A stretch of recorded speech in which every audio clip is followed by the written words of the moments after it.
Since the beginning of the full-scale invasion of Ukraine by Russian troops, Estonia has allocated the largest amount of aid to Kiev among partner countries as a percentage of its GDP. As of the end of April 2024, more than 520 million euros. Our focus is on supporting Ukraine.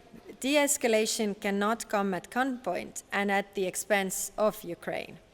Estonia offers Ukraine political and also practical support. We help them with the defensive military aid and expertise. The country's government has fixed the level of military assistance to Ukraine for the next 4 years in the amount of 0.25% of GDP. This is about 120 billion euros annually. In addition, Estonia continues to provide diplomatic support to Ukraine and insists that territorial concessions from Kiev will not bring peace. Despite what Putin says publicly, we have no reason to believe that he has changed any of his goals. Ukraine also has not abandoned its desire to exist, just as we have not abandoned the desire for European security to be based on the pillars it has been. Thus, the various peace initiatives, meetings and summits can currently be viewed as political stakes and the ground to show how much support each side has among the world's countries. Jonathan Vseviov, Chancellor of the Ministry of Foreign Affairs of Estonia, in a commentary to the broadcasting company ERR. Estonia is among the states that have allowed the Ukrainian armed forces to use weapons transferred to them to strike military targets on Russian territory. The Estonian government and diplomatic corps are calling on their European colleagues not to be led by Russian propaganda, which insists on supposed red lines for the Kremlin, and to follow the example of Tallinn. The Estonian embassy also does not reject the idea of sending its military contingent to Ukraine.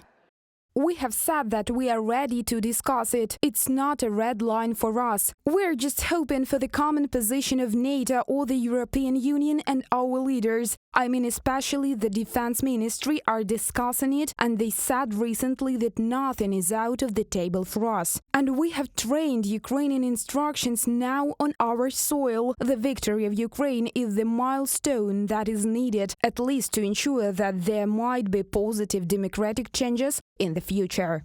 Anneli Kolk, ambassador of Estonia to Ukraine, in an interview with the RBC Ukraine publication. In addition to helping Ukraine, Estonia, like other Baltic countries neighboring the aggressor, is building up its own military potential. Tallinn has allocated more than 1,300 million euros for national defense in 2024. It is very important that we acknowledge that the financing at the moment needs to be increased, and we do not have enough funds and money in defense, and we do believe that 2% is not enough, and we need to go further from here.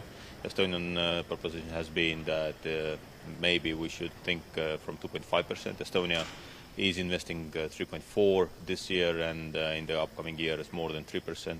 Amid the growing threats from the Kremlin, the commander of the Estonian Defense Forces proposes to increase defense spending to 4% of GDP. First of all, according to General Martin Harim, the country's military-industrial complex should focus on producing more ammunition. Reported by Diana Kolasnik, Larissa Petruk, UATV News.